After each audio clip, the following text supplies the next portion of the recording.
Welcome to this explainer. Imagine trying to map out not the physical world, but the vast, completely invisible landscape of your very own mind. Well, today, we're going to do exactly that. We're transforming a deeply structured ancient Buddhist text, specifically from the Abhidhamma tradition, into an accessible visual map. By the end of this explainer, we will have charted the intricate topography of human consciousness, moving from our basic, everyday reactions all the way up to ultimate enlightenment. Okay, let's dive right in. Most of us, right? We usually think of consciousness as this simple binary switch. You're either awake or you're asleep. But this ancient framework maps out a staggering 89 distinct states of consciousness. And actually, depending on how finely you slice the most advanced states, it can even expand up to 121 distinct states, distributed across 31 planes of existence. It's just a completely different paradigm for understanding the human experience.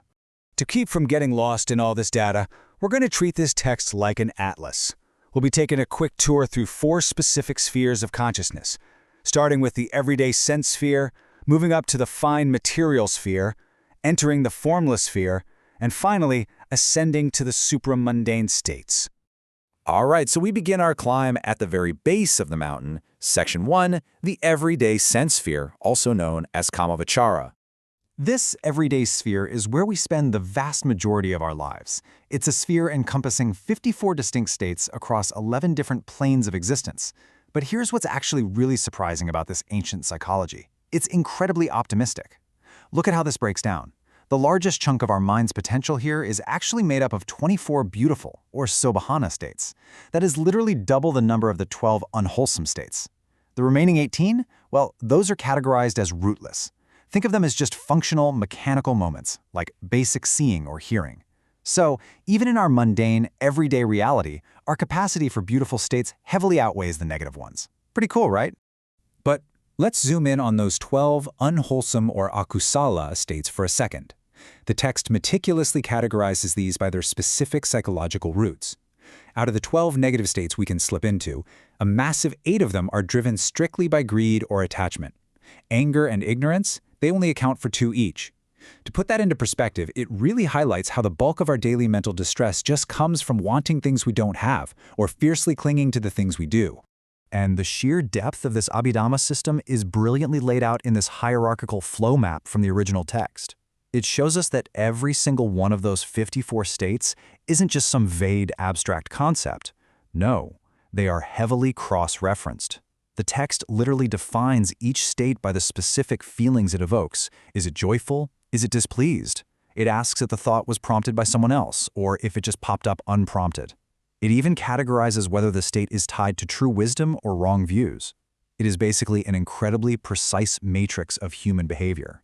Moving on, leaving our everyday sensory reality behind, we climb up to the second level, Section 2, the fine material sphere, or Rupavachara.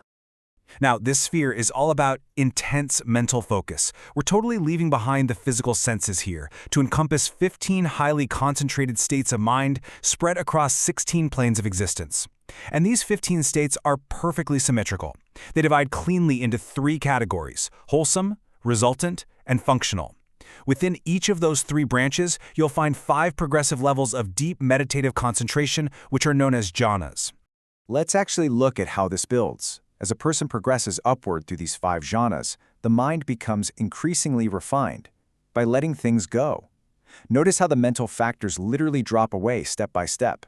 Down in the first jhana, you've got initial application, sustained application, joy, but by the time you reach that 5th level, all that active mental effort and even the happiness have completely faded away.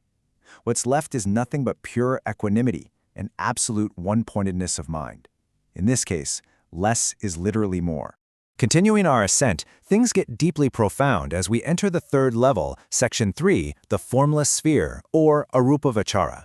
All right, so here's the crucial point about this sphere. It contains 12 states across just 4 planes of existence. And at this level, consciousness completely transcends any physical form or image. No visuals, no physical boundaries. Instead, the mind anchors itself onto 4 incredibly profound abstract objects. First, it focuses on the infinity of space. Then it moves to the infinity of consciousness itself. Next is the sheer concept of nothingness. And finally, it reaches a state so unbelievably subtle, it's simply called neither perception nor non-perception.